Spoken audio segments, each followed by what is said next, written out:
Hello बच्चों, welcome to RP classes. आज की वीडियो में हम कर रहे हैं इंग्लिश क्लास 6 की, जिसका हम चैप्टर 5 कर रहे हैं, जिसका नाम है a different kind of school.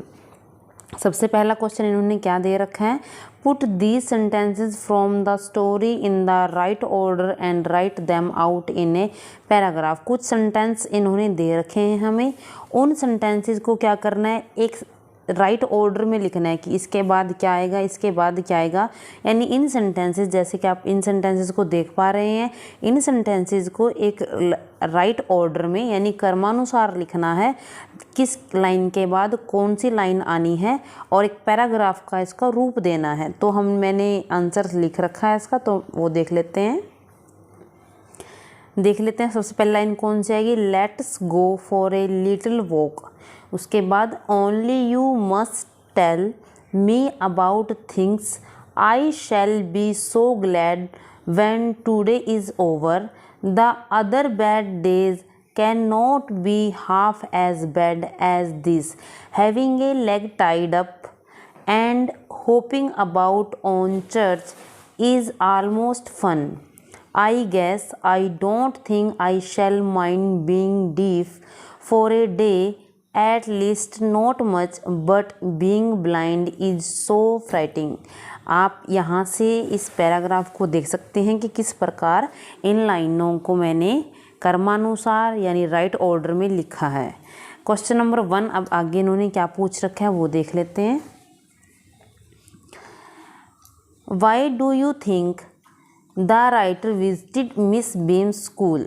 जो राइटर है आपके विचार में मिस बीम के स्कूल को देखने के लिए क्यों गया। The writer visited Miss Beam school to see in what way that school was different from other school. जो राइटर था वो मिस बीम के स्कूल में क्या देखने गया कि जो उसका स्कूल है वह अन्य स्कूलों से किस प्रकार डिफरेंट है। Question number 2, what was the game that every child in the school had to play. वह कौन सा खेल है जो स्कूल में प्रत्येक बच्चे को खेलना पड़ता है। आंसर क्या बनता है, every child in the school had one blind day, one lame day, one deaf day, one injured day and one dumb day. This was the game that every child in the school had to play। यानी उस school में क्या था, प्रत्येक बच्चे को कौन से गेम खेलने पड़ते थे। एक दिन तो उनको ब्लाइंड होना पड़ता था, एक दिन लैम की तरह जीना पड़ता था, एक दिन डीफ की तरह, एक दिन इंजर्ड की तरह, और एक दिन डम की तरह। यानी उनको ऐसा जीवन व्यतीत करना पड़ता था और यह गेम प्रत्येक बच्चे को खेलना पड़ता था। क्वेश्चन नंबर 3 देख लेते हैं।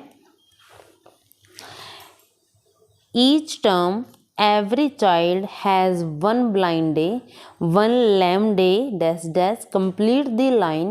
which day was the hardest, why was it is the hardest। एक लाइन दे रखी है, इसको कंप्लीट करना है और इन्होंने पूछा कि इनमें सबसे हार्डेस्ट डे कौन सा है और क्यों वो हार्डेस्ट है, क्यों सबसे कठिन दिन है वो। Each term every child has one blind day, one lame day, one deaf day, one injured day, one dumb day. ये लाइन कंप्लीट हुई। अब देख लेते हैं सबसे हार्ड डे कौन सा है। The blind day was the hardest. जो ब्लाइंड डे है वो सबसे ज़्यादा हार्डेस्ट है। It is so because your eyes are covered with bandage and you can not see anything. क्यों, क्योंकि इस दिन आपकी आँखों पर पट्टी बांध दी जाती है और आपको कुछ नहीं दिखाई पड़ता। You feel you are going to be hit by something every moment. आपको हर एक क्षण क्या लगता है कि आप कहीं से किसी चीज़ से टकरा ना जाए, हर क्षण आपको ऐसा फील होता है। क्योंकि एक ब्लाइंड डे, एक अंधा व्यक्ति, उसके लिए जीना बहुत मुश्किल होता है। इंसान आंखों से देख सकता है कि मुझे कहीं चोट ना लगी हो या कुछ भी।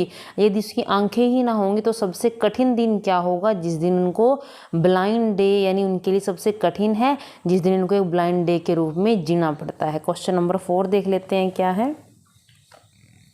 क्वेश्चन 4 है, what was the purpose of these special days, इन जो स्पेशल डेज हैं, विशेष दिनों का उद्देश्य क्या है?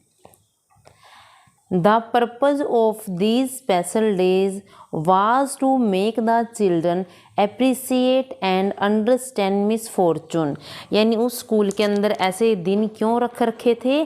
क्योंकि ताकि बच्चों को किससे, कठिनाइयों से परिचित कराया जा सके और उनका महत्व पता हो बच्चों को कि कोई व्यक्ति यदि किसी इस प्रकार का कोई व्यक्ति है तो उसको किस प्रकार की कठिनाइयाँ आती हैं, या लाइफ में किसी के साथ कोई भी इस प्रकार की दुर्घटना हो जाए, चोट लग जाए या कुछ भी हो जाए तो उसको किस प्रकार से जीना है, ऐसा पहले ही यहाँ पर सिखा दिया जाता है। इसलिए यह स्कूल अदर स्कूल से डिफरेंट है।